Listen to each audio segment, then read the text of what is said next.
Carol, I hear this from every single business owner I know, and I know a lot of them, big ones and small ones. They can't find people to come to work. Where are these people?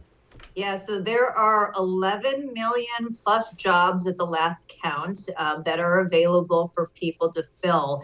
And we have had some systemic issues. We have about, I think it's 3 million baby boomers who decided that they were going to retire early, partly probably because they got a little bit of stimulus, but also because their retirement accounts had been doing very well from all of the Fed stimulus that pumped up Wall Street at the expense of Main Street.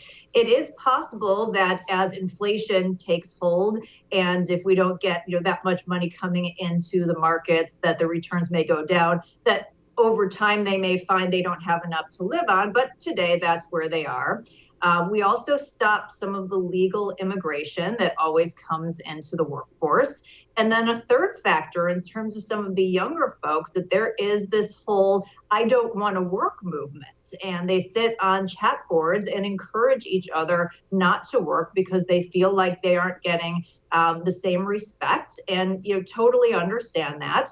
And many of them have taken to trading stocks and trading crypto, which again has worked over the last couple of years because of all the intervention into the market, but may not be the kind of thing that works going forward. But it is a hugely systemic issue, and one way to easily fix it would make it be easier for smaller businesses to hire their first employee. I mean, we have 31.7 million small businesses, only 6 million of them have employees. To get the rest of them to hire that first employee would be a huge boon, would open up all types of employment. Unfortunately, it's really costly and has a lot of issues, and I don't think the government truly cares. Carol, can you explain? Let's just go ahead and get sidetracked for a moment because I like doing this with you. Can you explain this I want respect attitude from young people today? And I'm not one of these guys who complains about the next generation. I think that's crap. I think every generation's pretty much the same.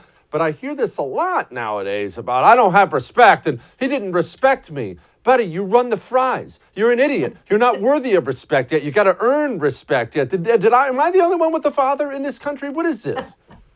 Yes, unfortunately, I think you are the only one with a father that wanted to be a father, and not a father and a mother who wanted to be best friends. And when you have an entire generation that was raised on getting trophies for participation, they aren't given those tools and the coping to understand that when you go in with no skills, that your starting pay isn't a reflection on the value of you as a human being. It's a reflection of the value that you are bringing to the workforce. Now, that being said, I think that companies have done a very poor job over time in terms of building loyalty with their own employee base, which is frankly just a bad business practice, because if you have great employees, then that is reflective in the service that you provide and the goods you provide to customers, and ends up being good for profit. So it's a win-win. But unfortunately, it's happening on multiple levels, and people, they're not, and Eric Cartman saying, "You're not respect my authority." All right, Carol. All right, we're done getting sidetracked here because you said something earlier and I almost interrupted you, but I know better than to interrupt Carol Roth. You said as inflation starts to take hold. Carol, I just did some budgeting with the wife the other night. Inflation seems to have already taken hold. Are you saying it's going to get worse?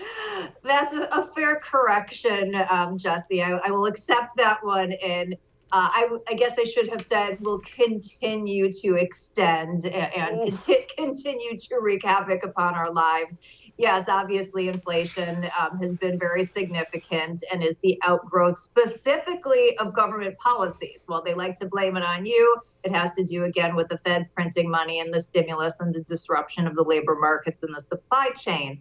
And fortunately, because of all of those issues that have not been corrected and continue, in the wisdom of central planning will continue, this will continue in terms of inflation in the next year. So I think you can have expectation of higher inflation. Here's the trick, though, that you have to watch out for, is that, whatever the inflation read is, and we're going to get it this week for last year, this coming year may be slightly lower. So if it was 7% this year, it could be 5 or 6% or even 4%, and they're going to tell you that inflation is down.